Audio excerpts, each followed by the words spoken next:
Orang-orang Langkawi ni betul ke sayang kat Langkawi?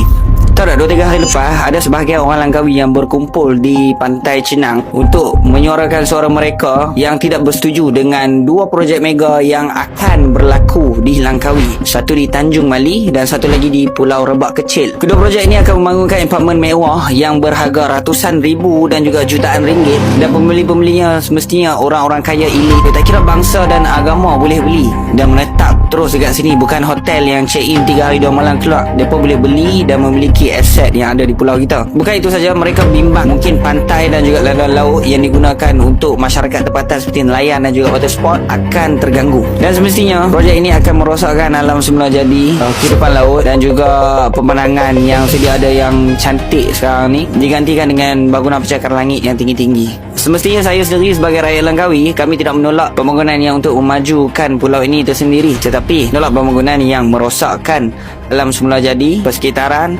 untuk mengekalkan kecantikan yang sedia ada di Pulau Langkawi untuk generasi yang akan datang. Video ni saya buat untuk orang-orang Langkawi yang ada, ataupun video ni sampai kepada orang di luar Langkawi untuk sertai saya. Sama-sama kita menyuarakan bantahan pembangunan ini. Tekan link yang saya sediakan, isi form borang bantahan terhadap projek ini sementara masih ada masa dan supaya kita tidak menyesal di kemudian hari.